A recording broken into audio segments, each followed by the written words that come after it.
ಸಿದ್ದರಾಮಯ್ಯ ಸರ್ಕಾರದ ಬಜೆಟ್ಗೆ ಮುಹೂರ್ತ ಫಿಕ್ಸ್. ದಾಖಲೆಯ 16ನೇ ಬಜೆಟ್ ಮಂಡನೆಗೆ ಸಿದ್ಧವಾದ್ರು ಸಿಎಂ ಸಿದ್ದು. ಮಾರ್ಚ್ 7ರಂದು ರಾಜ್ಯ ಸರ್ಕಾರದ ಬಜೆಟ್, ಮಾರ್ಚ್ 3ರಂದು ರಾಜ್ಯಪಾಲರ ಭಾಷಣ. ಬಜೆಟ್ ಮೇಲೆ ರಾಜ್ಯದ ಜನರಿಂದ ಹಲವು ನಿರೀಕ್ಷೆ. ಅಧಿವೇಶನದಲ್ಲಿ ಪ್ರಮುಖ ನಿರ್ಣಯಗಳ ಸಾಧ್ಯತೆ.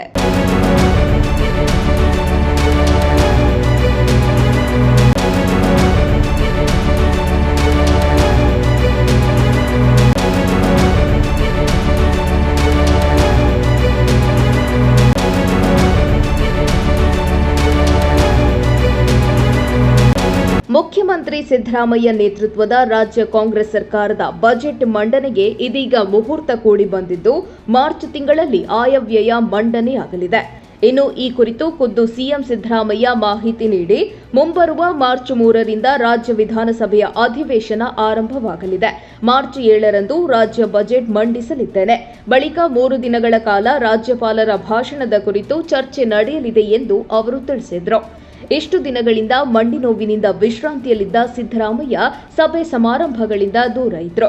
ಆದರೆ ತಮ್ಮ ಗೃಹ ಕಚೇರಿಯಲ್ಲೇ ವಿವಿಧ ಇಲಾಖೆಗಳಿಗೆ ಸಂಬಂಧಿಸಿದ ಸಚಿವರೊಂದಿಗೆ ಬಜೆಟ್ ಪೂರ್ವಭಾವಿ ಸಭೆಗಳನ್ನಷ್ಟೇ ನಡೆಸಿದ್ರು. ಆದರೆ ಇಂದು ಇದೇ ಬಜೆಟ್ಗೆ ಸಂಬಂಧಿಸಿದ ವಿಚಾರಗಳ ಕುರಿತು ರೈತ ಸಂಘಟನೆಗಳೊಂದಿಗೆ ಸಭೆ ನಡೆಸಲು ವಿಧಾನಸೌಧಕ್ಕೆ ವೀಲ್ ಚೇರ್ನಲ್ಲಿ ಆಗಮಿಸಿದ್ದ ಅವರು ಮಾಧ್ಯಮಗಳಿಗೆ ಬಜೆಟ್ ಕುರಿತು ಮಾಹಿತಿ ನೀಡಿದ್ದಾರೆ.